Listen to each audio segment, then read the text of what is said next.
በጣም የሚደንቅ ታሪክ ነው። ታተርፉበታላችሁ፣ አዳምጡት። በአንድ ወቅት አንድ ሰው የፈጣሪን ተአምር ለመመስከር ሩቅ አገር ለመሄድ ከተሳፋሪዎች ጋር በአውቶቡስ ጉዞ ይጀምራል።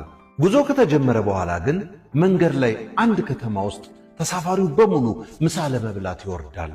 ከተሳፋሪዎቹ መካከልም አንዱ ወደ አንድ ምግብ ቤት ይሄድና ምሳውን ከበላ በኋላ ለመክፈል ቦርሳውን ሲፈልግ ያጠዋል። መሰረቁንም ከተረዳ በኋላ ለምግብ ቤት ባለቤቱ የደረሰበትን ስርቆት አስረድቶ በነበረበት ከተማ የሚያውቀው ዘመድ ስለነበር ገንዘብ አምጥቶ እንደሚከፍል ተናግሮ ገንዘብ ይዞ መጥቶ ይከፍልና ወደ አውቶቡሱ ሲሄድ አውቶቡሱ ለካ ጠብቆ የደረሰበትን ነገር ስላላወቀ ትቶት ሄዷል።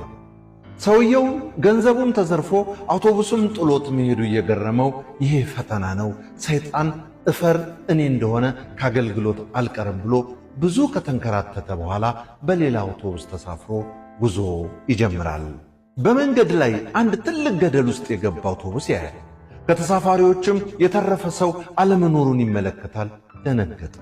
በጣም አዝኖ እያለም ወርዶ አውቶቡስን በደንብ ሲያየው እርሱ ተሳፍሮባት የነበረችውና ጥላው የሄደችው አውቶቡስ መሆኗን ይረዳል። በጣም ገርሞት ለካ አውቶቡሱ ጥሎኝ ሄደው ለበጎ ነው በሚል ፈጣሪውን እያመሰገነ ጉዞ ይጀምራል። የሚያገለግልበት ቦታ ደርሶም ስለተደረገለት ነገር ለአንድ ሳምንት እዛው ፈጣሪውን ሲያመሰግን ሰንብቶ ወደ ቤቱ ሲመለስ መኖሪያ ቤቱ ድንኳን ተተክሎ ይመለከታል። ምን ተፈጥሮ ይሆን በሚል ጠጋ ብሎ ሲመለከት ለቅሶ ነው። ጎረቤቶቹ በሙሉ ደንግጠው እርሱን ሲያዩት ያያል። ሰውየው ማን ነው የሞተው ብሎ ይጠይቃል። እነርሱም አንተ ይሉታል። እርሱም እንዴት እኔማ ይኸዋለሁ አይደል ይላል። የእርሱን በሕይወት መምጣት የሰሙ ቤተሰቦችም ማመን አቅቷቸው እየመጡ ይጠመጠምበታል። ሐዘኑም ወደ ደስታ ይለወጣል። ሰውየውም ቤተሰቡም ጎረቤቱም ረጋ ብለው ስለተፈጠረው ሁኔታ ያወራሉ። ለካ አውቶቡሱ ሲገለበጥ አደጋው የከፋ ስለነበር የሰዎች ማንነት በመልክ መለየት ስላልተቻለ የሟቾች ኪስ ፖሊስ እየበረበረ ማንነታቸውን መለየት ሲጀምር የሰውየውንም የጠፋውን ቦርሳ አንዱ የሰረቀውና ሟች ኪስ ውስጥ ይገኛል። ፖሊስም በመታወቂያው መሰረት ለሰውየው ቤተሰቦች መርዶ ይነገራል። ለቤተሰቡም በቤተ ክርስቲያን በተዘጋጀ አዲስ የመቃብር ቦታ ይቀብሩታል። ለካ ሰውየው ነው ተብሎ የተቀበረው ሌባ ነው። ሁሉም ሰው ይህን ሲሰማ ይገረማል።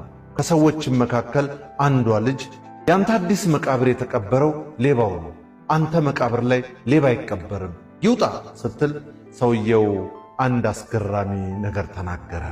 አይሆንም፣ ሌባውን ወደዋለሁ፣ ሞቴን የወሰደልኝ ሞቴን የሰረቀልኝ ባለውለታዬ ነው።